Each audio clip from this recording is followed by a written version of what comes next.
Salam planter Indonesia. Assalamualaikum warahmatullahi wabarakatuh. Pada sore hari ini, sebelum kembali ke rumah, izinkan The Brondol menjawab pertanyaan dari sahabat The Brondol bicara tentang lahan yang lama ditinggalkan, kemudian dipupuk keluar jantan. Mungkin sebuah hal sebelum kita membahas ke dalamnya, yang harus diingat bahwa ketika kita mau men-take over atau membeli kebun yang lama tidak dirawat, maka kita sebenarnya menggunakan double dana atau double modal. Yang pertama modal untuk membeli lahan yang sudah tertanam tersebut, yang kedua adalah modal untuk merawatnya. Karena bahwa ketika lahan yang lama tidak dirawat, artinya bahwa apalagi tidak pernah dipupuk, sekalipun dipupuk maka keluar bunga jantan, banyak bunga jantannya. Maka yang menjadi bagian terpenting itu adalah bukan pupuk yang kita berikan hari ini, bukan. Tapi bahwa pembentukan bunga jantan yang berlebihan disebabkan oleh dua. Di pertanyaan masnya yang di depan adalah mengatakan bahwa curah hujan hari ini cukup baik, Pak Pendi, berarti mungkin masih berharap penyerapan unsur hara akan menjadi lebih baik pada hari ini. Tapi kok keluarnya jantan? Bahwa bunga jantan yang ada adalah sebagai bentuk respon tanaman kelapa sawit, di mana bahwa ketika tanaman kelapa sawit adalah defisit air atau defisit unsur hara untuk pembentukan tandan buah segar atau janjangan.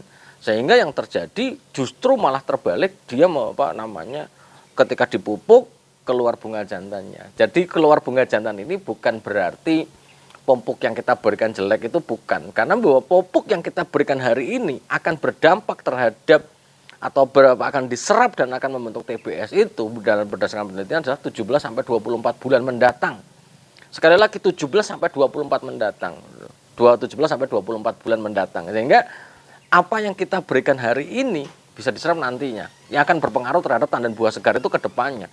Sehingga buah pada hari ini bunga jantan banyak adalah sebagai bentuk reaksi dari kemungkinan dulu yang terdahulu di lama yang tidak dirawat itu adalah mengalami defisit unsur hara. Apalagi mungkin kebun yang kita beli dulunya adalah kebun-kebun yang bekas diperkosa, artinya bahwa dipupuk tidak, semuanya hanya dipanen tok. Lah, begitu ditinggalkan, maka defisit unsur hara yang ada semakin tambah besar. Kenapa dia tambah besar? Karena bahwa kelapa sawit tetap akan menyerap unsur hara, apalagi tidak terpanen menjadi berundulan yang rontok ataupun tandan buah yang busuk, ya tetap unsur hara akan terkuras. Karena bahwa hal yang terpenting yang kita pahami pada hari ini bahwa tandan buah segar yang terbentuk itu sendiri adalah didasarkan pada unsur hara yang diserap oleh tanaman kelapa sawit. Unsur hara tertingginya kalium, kedua nitrogen, ketiga magnesium, dan keempat adalah fosfor. Sehingga ketika tanaman kelapa sawit defisit alias mau nyerap nggak ada, tanaman kelapa sawit akan cenderung membentuk bunga jantan. Sehingga kalau ini dibiarkan dan kita baru 2 bulan yang lalu kita pupuk, kemudian doloponya sudah masuk, NPK sudah masuk, buah yang ada pada 2 bulan setelah pemupukan itu adalah bukan buah karya dari pemupukan yang kita lakukan. Sehingga hal inilah yang menjadi penting, bagaimana ketika membeli lahan yang lama tidak dirawat, maka sebenarnya kita adalah harus double modal. Satu, membeli lahannya, yang kedua adalah untuk melakukan pemupukan. Karena apa? Pohonnya juga defisit. Ketika pohonnya defisit, ya bunga jantannya banyak. Kalau bunga jantannya banyak, ya nggak bisa kita panen, nggak bisa kita jual lah gitu. Ini yang menjadi hal yang harus digarisbawahi. Yang selanjutnya, ini akan menjadi penting bahwa ketika sahabat Brunel juga tadi ada yang WA saya, Pak Pendi, ini ada lahan yang tidak dirawat kemudian dipupuk dengan menggunakan pupuk sasetan, ini kok hasilnya ini. Mau sasetan, mau batangan, mau peduli setan, tidak akan ada dampaknya. Pada waktu hanya secepat kilat itu tidak ada. Karena unsur hara yang terserap, apalagi pupuk, kemarin kita udah bahas panjang lebar, bahwa pupuk yang kita berikan itu harus larut dulu, diserap dulu, diedarkan melalui pembuluh dulu, yang nanti akan dibagi-bagi oleh menggunakan fisiologi tumbuhan menjadi ke buah, ke batang, ke akar, dan sebagainya. Butuh waktu.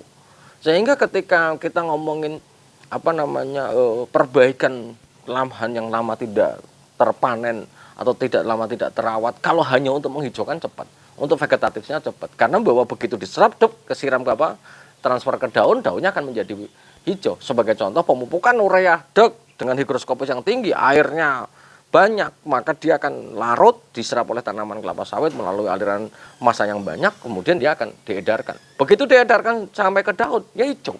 Klorofilnya tetap akan terbentuk, dia akan menjadi hijau. Tapi kalau kita cerita buah, tidak modal seperti vegetatif ini. Diserap dulu, kemudian tetap diedarkan ke bunga. Nanti yang masuk inisiasi bunga dulu, besar dulu. Wong bunga yang dompet yang meletek sampai dia panen saja 6 bulan. Jadi apa ya, butuh waktu yang panjang. Sehingga ketika Pendi itu kalau sudah ngomongin pupuk-pupuk ajaib itu agak gede karena banyak sekali yang curhat kepada The Brondol, Pak Pendi saya beli pupuk ini tapi kok reaksinya lambat dan sebagainya. Balik lagi Mas, selalu saya sampaikan bahwa kodrat tanaman kelapa sawit adalah membutuhkan unsur hara yang dalam jumlah yang cukup besar. Karena perhitungan 1 ton tandan buah segar yang kita panen kaliumnya juga sangat besar. Sangat besar. Bisa sampai di angka 7 kilo sampai 9 kilo ya.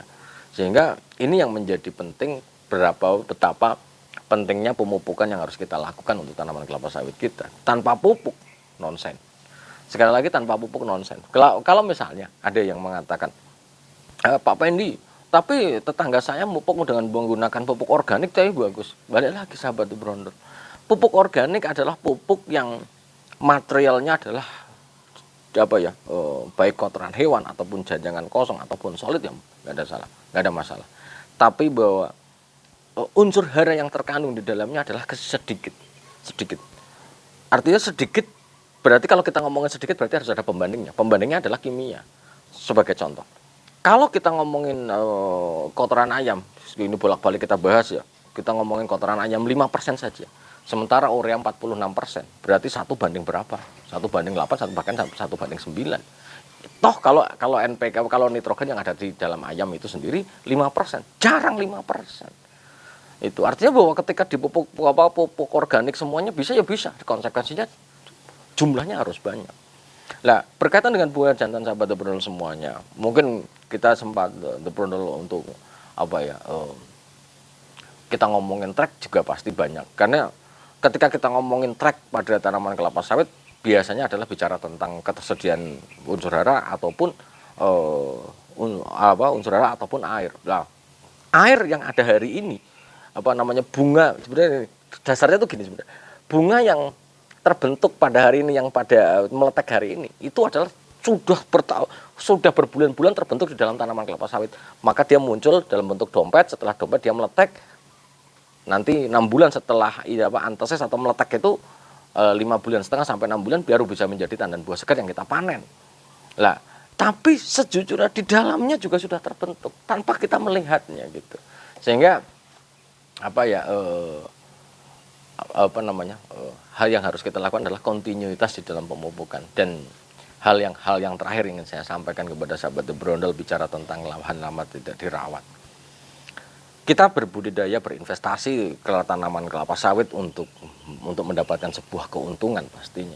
Ketika kita ingin mendapatkan keuntungan, maka kita juga harus melihat kemungkinan lahan ini kalau tak rawat itu untung atau tidak. Dasarnya dari mana? Ya dasarnya adalah dari historisnya. Kalau misalnya nggak punya historis Pak Pendi, dari fisiknya. Tapi saya pemula, bertanya bertanya kepada yang sudah mungkin sudah pernah di kelapa sawit atau tahu lebih paham tentang kelapa sawit.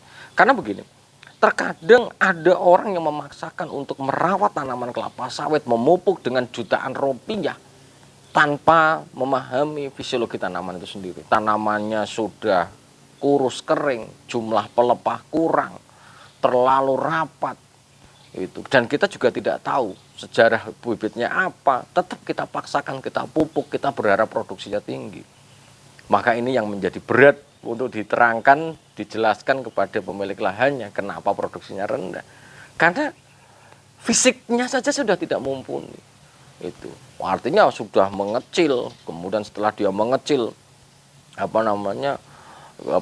pelepahnya di bawah 30 helai. Ini juga sudah menjadi bahan yang dipertimbangkan, apakah tetap dipertahankan untuk dirawat dengan mengeluarkan banyak biaya dan butuh waktu yang panjang untuk rehabilitasi atau mengganti yang baru.